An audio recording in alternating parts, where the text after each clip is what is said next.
Hello and welcome to LSAT Logic Applied. I'm your host, Andrew Leahy, an assistant teaching professor of law at Drexel Klein School of Law. This is a short format podcast where I take the tools from LSAT logical reasoning, assumptions, flaws, causation, strength and weaken, and apply them to real-world claims in the news, politics, and advertising. For those that don't know, the LSAT is the law school admission test, a standardized exam designed to assess logical reasoning, analytical thinking, and reading comprehension for law school applicants. It's a high-stakes test with a unique focus on how arguments work and how they fall apart. The LSAT is owned and administered by the Law School Admission Council, or LSAC. I don't claim any affiliation or ownership. I'm just here to teach the logic. You don't need to be studying for the LSAT to follow along. The point here is to learn how to spot weak reasoning in everyday life, the same kind of reasoning the LSAT trains you to attack under time pressure.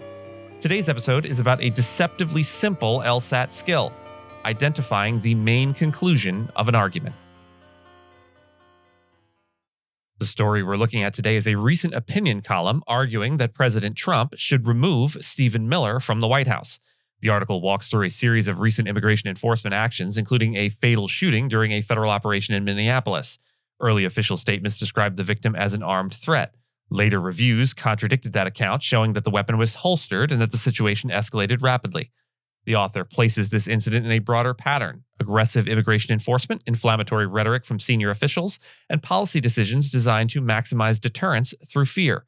Stephen Miller is presented as the through line, the architect of the administration's immigration agenda, the driving force behind its most extreme positions, and the person most responsible for translating rhetoric into policy.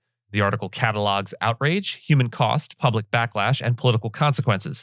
It is emotionally charged, fact-dense, and morally framed. And that's exactly why it's a perfect LSAT teaching example, because the LSAT doesn't care how compelling the story is, it cares about one thing. What is the author trying to prove? So let's pull that apart and ask the LSAT question. So let's break this down LSAT style. The conclusion is President Trump should remove Stephen Miller from his position of influence in the White House. That's it. That's the claim. Not that immigration policy is cruel, not that enforcement has caused harm, not that the administration has mishandled messaging. All of those are doing work, but they're not the conclusion. They're support. The premises include immigration enforcement actions have resulted in unnecessary harm and death. Official narratives have been contradicted by later evidence.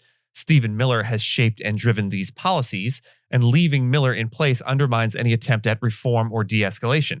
On the LSAT, your job would be to strip away all the moral language, the examples, the outrage, and isolate the sentence that everything else is pointing toward. Here, everything funnels toward one recommendation: Miller must go. So let's put on our LSAT lens and take a look at the claim. This is a main conclusion question. On the LSAT, the question would look like this: which of the following most accurately expresses the main conclusion of the argument? And this is where people routinely get tripped up. LSAT takers often mistake emotionally strong statements, repeated accusations, or really vivid descriptions for conclusions. But those are just premises doing persuasive work. A conclusion is the claim the author wants you to accept because of everything else. A good LSAT test is, if you removed all the background facts, what claim would still be standing at the end? Here, the answer isn't immigration enforcement is dangerous. It's Trump should remove Stephen Miller from power. That's the decision the argument is trying to force.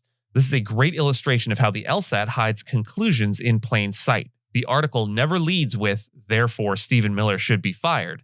Instead, it builds narrative momentum, layers examples, and escalates moral stakes, and then drops the conclusion near the end as if it were obvious all along. That's classic LSAT design. A wrong answer choice would say something like, the administration's immigration policies have caused significant harm. That's absolutely true. It's supported, it sounds important, but it's not the conclusion. It's a premise masquerading as a takeaway, exactly the kind of trap the LSAT sets. And this is why identifying the main conclusion is such a foundational LSAT skill. Arguments in the real world, especially opinion writing, rarely announce their conclusions cleanly. They bury them under facts, stories, and emotion. The LSAT trains you to ask a single, disciplined question. What is the author actually asking me to believe or do? In this case, the answer is simple, but only after you strip everything else away. And thanks so much for listening to LSAT Logic Applied. If you like this breakdown, subscribe for more short episodes where we apply clean logic to messy, and in this case, very difficult, headlines. Thank you so much, and see you next time.